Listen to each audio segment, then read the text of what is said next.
सामाजिक संस्था च्या वतीने शिवसेनेच्या वतीने वह्या वाटपाचा कार्यक्रम येथे आयोजित करण्यात आलेला आहे।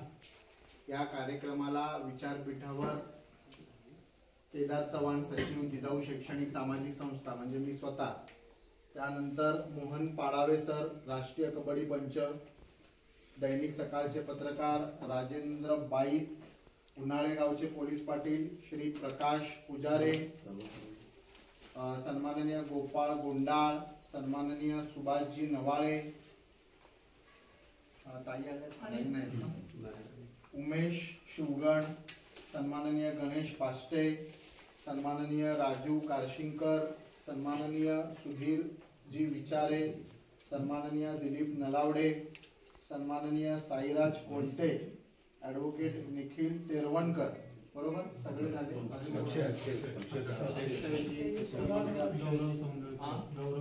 गौरव सौंदळकर या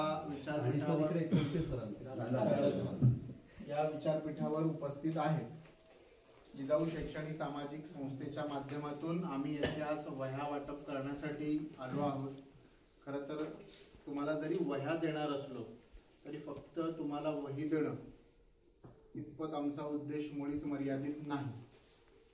वह्या तुमच्या शिक्षकांजवळ दिल्या असत्या तर त्यांनी त्या तुम्हाला नक्कीच दिल्या असत्या, किंवा तुमच्या आई वडिलांनी तुम्हाला वह्या घेऊन दिल्याच असतील। दिल्या आहेत ना वह्या घेऊन? दिल्या आहेत ना? असं कोण आहे की वह्या नाही आहेत ज्याच्याजवळ? आहे का कोणी? नाही ना? बरं, कार्यक्रमाच्या मूळ उद्देशाकडे आपण वळण्याआधी मला एक सांगा की तुम्ही सर्व 8वी 9वी 10वीचे आहात? हो. बरं, कोणी कोणी ठरवलंय की आयुष्यामध्ये काय बनायचंय पुढे जाऊन? कोणाला डॉक्टर व्हायचंय, इंजिनियर व्हायचंय, पोलीस व्हायचंय, आर्मी मध्ये जायचंय, सायंटिस्ट व्हायचंय? कोणी ठरवलंय? ठरवलंय का कोणी? आहे असं एक? अरे बिंदास बोला, लाजायचं नाहीये। ठरवलंय कोणी? काही ठरवलंय काय बनायचंय पुढे? बरं, कोणीच ठरवलं नाहीये माझ्यामध्ये। प्रत्येक मुलीने बसलेलं ठरवलंय? ठरवलंय? Very good. 1 मिनिट हिच्यासाठी जोरदार टाळ्या। काय नाव तुझं बाळा? तोरसकर। काय बनायचंय तुला? शिक्षक व्हायचंय। खूप छान। अजून कोणी? तिने सांगितलं शिक्षक व्हायचं, अजून कोणी ठरवलंय? बरं विद्यार्थी मित्रांनो, काय की प्रत्येक मूल इथे बसलेलं वेगळं आहे, बरोबर ना? प्रत्येक मुलामध्ये गुणधर्म वेगळे। कोण चित्र छान काढतं, कोण अभ्यास खूप छान करतं, कोण गातं खूप छान, कोणाला कबड्डी खेळायला आवडतं, बरोबर ना? अनेकांना क्रिकेटही खेळायला आवडत असेल, कोण मोबाईल मध्ये तरबेज असेल। आहेत काय ते मोबाईल चॅम्पियन?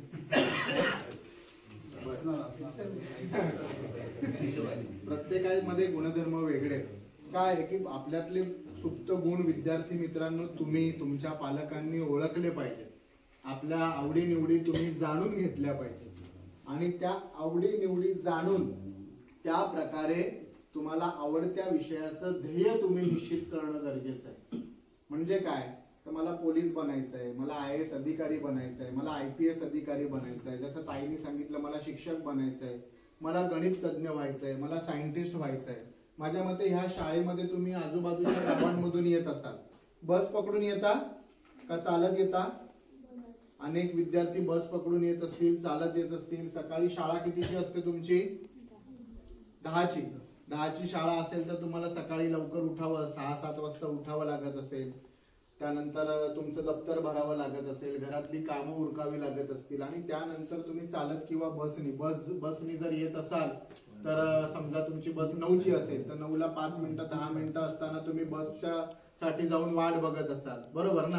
शाळेत येताना आपण इतकं नियोजन करतोय आपल्या टायमाचं, परंतु आपल्या आयुष्या संदर्भात जेव्हा आपण विचार करतो, आपल्या करिअर संदर्भात विचार करतो, तेव्हा आपण नियोजन करायला का विसरतो?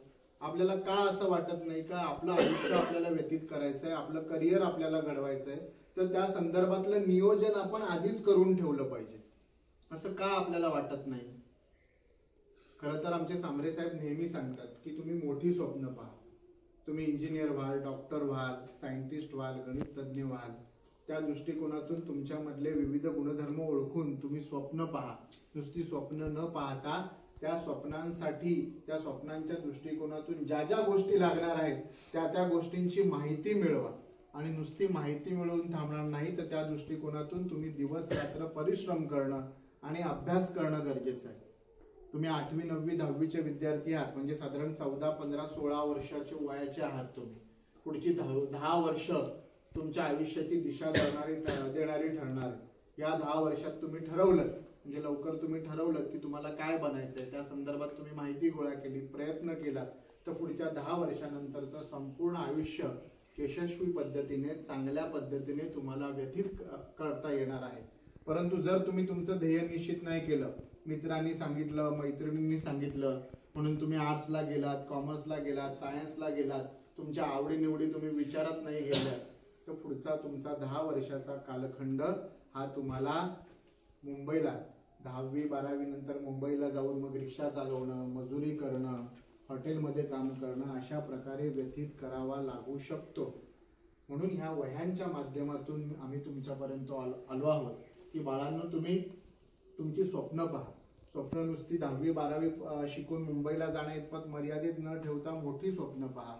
त्यासाठी लागणारी सगळी मदत, म्हणजे तुम्हाला माहिती हवी असेल ती माहिती तुमच्या उच्च शिक्षणामध्ये जिथे जिथे कुठे आर्थिक अडचणी येतील तिथे जिजाऊ शैक्षणिक सामाजिक संस्था या पुढेही तुमच्या सोबत उभी असेल. खरं तर ह्या वह्या तुम्हाला देण्यासाठी, म्हणजे 24 मुलांच्या वह्या कुठेतरी सरांजवळ दिल्या असत्या आणि त्या तुम्हाला दिल्याही असत्या, परंतु दरवर्षी आम्ही 35 लाख वह्या वाटतो आणि त्या माध्यमातून 12 ते 14 लाख विद्यार्थ्यांपर्यंत पोहोचतो, त्यांच्याशी हितगुज करतो आणि सांबरे साहेबांची ही वही देण्यामागची भावना त्या विद्यार्थ्यांपर्यंत तळागाळात जाऊन पोहोचवण्याचा प्रयत्न करतो.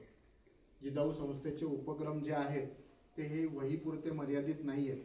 10 CBSE मोफत शाळा आहे, 1 दिव्यांग विद्यार्थ्यांची शाळा आहे, 3 मोफत रुग्णालय आहेत, 48 स्पर्धा परीक्षा वाचनालय आहेत, 33 दिवस रात्र चालणाऱ्या ॲम्ब्युलन्स आहेत, 38 पोलीस भरतीपूर्व प्रशिक्षण शिबिरं आहेत, महिलांसाठी शिवण क्लासेस आहेत, मेहंदी क्लासेस आहेत, विद्यार्थ्यांसाठी मोफत कम्प्युटर क्लासेस आहेत. या माध्यमातून जिजाऊ शैक्षणिक सामाजिक संस्था संपूर्ण रत्नागिरी जिल्ह्यामध्ये कार्यरत आहेत आणि हे जे उपक्रम सांबरे साहेबांच्या माध्यमातून सुरू केलेले आहेत, हे सगळे उपक्रम तुमच्यासाठी सुरू केलेले आहेत. तुम्ही भारताचं भविष्य आहात. भारताचं भविष्य कधी उज्ज्वल होईल? जेव्हा तुमचं भविष्य उज्ज्वल होईल. आणि तुमचं भविष्य उज्ज्वल करण्यासाठी तुम्ही स्वतः तुमच्या पालकांनी मिळून नियोजन करणं गरजेचं आहे. ते नियोजन तुम्ही केलं नाही तर येणाऱ्या काळात तुम्ही अडचणीत सापडाल.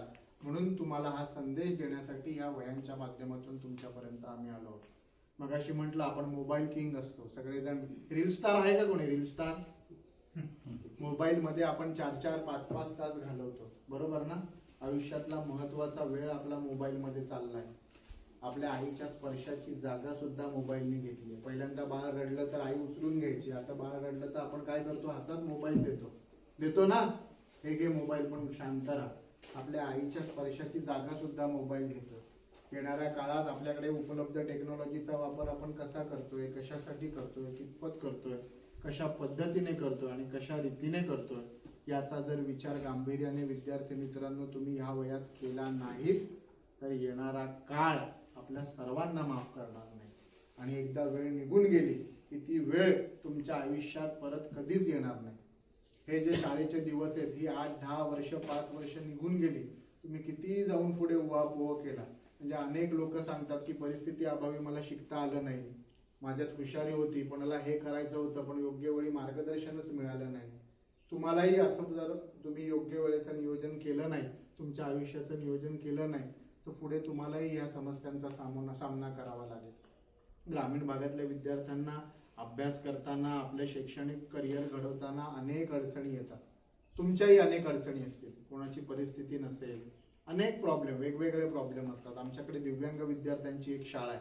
त्या शाळेमध्ये 150 दिव्यांग विद्यार्थी आहेत. दिव्यांग म्हणजे अनेक विद्यार्थ्यांना दोन्ही डोळ्यांनी दिसत नाही, अनेक विद्यार्थ्यांना नीट चालता येत नाही, अनेक विद्यार्थ्यांना बोलता येत नाही. त्यांना त्यांच्या दैनंदिन छोट्या छोट्या गोष्टी करताना दुसऱ्यांची मदत घ्यावी लागते. म्हणजे इथून तिथे चालत जायचंय तर मदतीशिवाय जाऊ शकत नाही. त्या विद्यार्थ्यांकडे पाहिलं ना की कळतं की आपल्याला आयुष्यात सुखी होण्यासाठी 2 डोळे, 2 हात, 2 पाय आणि आपल्या डोक्यात सुपीक मेंदू याच्या पलीकडे काहीच लागत नाही. आपल्या आयुष्यामध्ये अनेक लोक येतात, आपल्याला मार्गदर्शन करतात, अनेक चांगल्या गोष्टी सांगत असतात. परंतु विद्यार्थी मित्रांनो, ह्या वयात आपल्याला कळतच नाही की समोरचा काय सांगतो आणि त्यातून आपण काय घेतलं पाहिजे. ते तुम्हाला कळणं फार गरजेचं आहे. मी ते नेहमी उदाहरण देतो ससा कासवाच्या गोष्टीचं. ससा आणि कासवाची गोष्ट सगळ्यांना माहीत असेल, बरोबर ना? ससा आणि कासवाची शर्यत लागते, मग ससा एके ठिकाणी जाऊन झोपतो आणि कासव शर्यत जिंकतं का? नक्की का? मग बोला ना, कासव शर्यत जिंकतं. विद्यार्थी गुरुजी वर्गात ही गोष्ट सांगतात आणि विद्यार्थ्यांना विचारतात काय शिकलास या गोष्टीतून? विद्यार्थी हात वरती करतो आणि म्हणतो, सर दुनिया इकडची तिकडे झाली तरी चालेल, पण दुपारची झोप छान झाली. आपल्याला नक्की कळतंय का की समोरचा माणूस काय सांगतोय, काय बोलतोय, काय माहिती देतोय, आपण त्यातून काय घेतलं पाहिजे? हे बाळांनो तुम्हाला लवकरात लवकर आत्मसात करणं गरजेचं आहे. आणि त्या दृष्टिकोनातून तुम्ही आपल्या भविष्याच्या दृष्टिकोनातून पावलं उचलणं गरजेचं आहे. मोठी स्वप्न पहा, ध्येय निश्चित करा आणि त्या दृष्टिकोनातून अभ्यास करत राहा. हे वह्यांच्या माध्यमातून आज इथे तुम्हाला सांगतोय. तुमच्या हातात जे पत्रक दिलंय ते जिजाऊ शैक्षणिक सामाजिक संस्थेचं त्यावर नाव आहे, सांबरे साहेबांचा फोटो आहे, सांबरे साहेबांचं मनोगत आहे. त्याच्या पाठीमागे जिजाऊचं एक मोफत रुग्णालय रत्नागिरीमध्ये सुरू झालंय, रत्नागिरी जिल्ह्यासाठी पूर्णपणे मोफत. म्हणजे अगदी कॅन्सर पासून हार्नियापर्यंतच्या शस्त्रक्रिया तिथे मोफत होतात. येत्या काळात डोळ्यांच्या शस्त्रक्रियाही सुरू होतील, सोनोग्राफी मोफत होते, एक्सरे मोफत होतात. येत्या 8-10 दिवसात तिथे सिटी स्कॅनची सुविधा मोफत सुरू होणार आहे. आयुष्यामध्ये कोणालाही रुग्णालयाची गरज कधीच लागू नये, पण जर लागलीच तर त्या रुग्णालयाचा संपर्क क्रमांक तिथे दिलेला आहे. तुमच्या नातेवाईकांना लागू शकते, आजूच्या बाजूच्या लोकांना लागू शकते. खरं तर सांबरे साहेबांचं गाव ह्या गावापासून साधारण 550-600 किलोमीटर लांब आहे. एक 600 किलोमीटर लांब असलेलं व्यक्तिमत्व ह्या एका छोट्या गावातल्या 25 विद्यार्थी संख्या असलेल्या विद्यार्थ्यांसाठी वह्या पाठवतं, त्यांना स्पर्धा परीक्षा संदर्भात माहिती देतं, आमच्या माध्यमातून त्यांच्याशी हितगुज करतं, रत्नागिरी जिल्ह्यामध्ये एक मोफत रुग्णालय सुरू करतं. या मागची भावना येणाऱ्या पिढींनी आणि नागरिकांनी समजून घेणं अत्यंत गरजेचं आहे. खरं तर जीवन समृद्ध झालं पाहिजे असं आपण सांगतो. जीवन समृद्ध झालं पाहिजे म्हणजे नक्की काय झालं पाहिजे? तर आयुष्यात आपण पुढे जात असताना आपलं जीवन यशस्वी तर केलंच पाहिजे, पण यशस्वी करता करता थोडं मागे वळून पाहून आपल्या पाठीमागे जे आहेत त्यांनाही बरोबर घेऊन जाता आपल्याला आलं पाहिजे. ते करता आलं पाहिजे. ते करता आलं म्हणजे जीवन समृद्ध झालं. आणि त्याच माध्यमातून सांबरे साहेब नुसते पालघर पुरते मर्यादित न राहता पालघर, ठाणे, रायगड, आज रत्नागिरीतही आज सांबरे साहेबांच्या माध्यमातून अनेक उपक्रम सुरू झाले आहेत. माझ्या मते मी सांगितलेल्या गोष्टींचं गांभीर्य तुम्हाला कळलं असेल. येत्या काळात शिक्षण क्षेत्रात शिक्षण घेताना असंख्य अडचणी तुमच्या बरोबर येतील. अनेक गोष्टी येतील ज्या तुमच्या शिक्षण प्रवासाला अडथळे ठरतील. अशा जेव्हा अडथळे ठरतील तेव्हा जिजाऊ शैक्षणिक सामाजिक संस्था ही तुमच्या बरोबर नेहमी खंबीरपणे उभी राहील अशी ग्वाही ह्या वह्यांच्या माध्यमातून तुम्हाला देतो. ही वही फक्त अभ्यासासाठी तर तुम्ही वापरालच, परंतु जेव्हा जेव्हा बाळा तुम्हाला ही वही तुम्हाला हातात पडेल, ही वही दिसेल, तेव्हा तुम्हाला लक्षात आलं पाहिजे की ह्या संस्थेमधून कोणतरी आले होते आणि त्यांनी आपल्याला सांगितले की मोठी स्वप्न पहा. मोठी स्वप्न न पाहता ती स्वप्नांसाठी लागणारी माहिती गोळा करा. नुसती गोळा न करता त्यासाठी दिवस रात्र अभ्यास करा. ज्याप्रमाणे हे व्यासपीठ आहे त्या व्यासपीठावर येत्या काळातही ज्याप्रमाणे मी बोलतो ह्या व्यासपीठावर अनेक मान्यवर बसले, त्याप्रमाणे तुम्ही बसला पाहिजेत. येत्या काळात तुमचा सत्कार येथे झाला पाहिजे. शाळेने तुम्हाला बोलवून विद्यार्थ्यांना माहिती द्यायला सांगितली पाहिजे. नुसतं तीच माहिती शाळेपुरतं मर्यादित न राहता या पंचक्रोशीत या गावात या जिल्ह्यात तुमचं नाव झालं पाहिजे. अशा प्रकारे स्वप्न बघा आणि येत्या काळात तुम्ही त्या दृष्टिकोनातून पावलं टाकाल. त्यासाठी तुम्हाला शुभेच्छा देतो.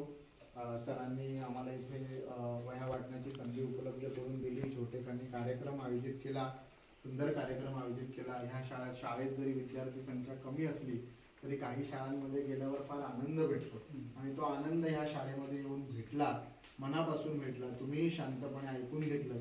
आम्ही जे पोटतिडकीने सांगितलं ते तुमच्या हृदयापर्यंत पोहोचलं असेल अशी मी आशा बाळगतो आणि 2 शब्द संपवतो. धन्यवाद.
कैलासवासी डॉक्टर विश्रामशेठ कोळगावकर आणि या विद्यालयात एक दूतावास म्हणूया किंवा संदेश वाहक म्हणूया किंवा जी पुढे भविष्यातली जी आमच्या समोर असणारी जी पिढी आहे ही पिढी देश उभारण्यासाठी महत्त्वाकांक्षी आहे आणि त्यांच्या धडपडीमुळेच हा देश उभारणीला येणार आहे. आणि त्यासाठी श्री निलेशजी सांबरे सर यांचा जो उपक्रम आहे त्याची अनुभूती मी रत्नागिरीलाच घेतली, कारण मी रत्नागिरीचा प्रॉपर असल्या कारणाने नाचणे रोड या ठिकाणी मोठं हॉस्पिटल आहे. ते हॉस्पिटल असं आहे की तिथे गरीब श्रीमंत हा भेद न राखता अतिशय चांगल्या पद्धतीने त्या ठिकाणी सुविधा पुरवल्या जातात.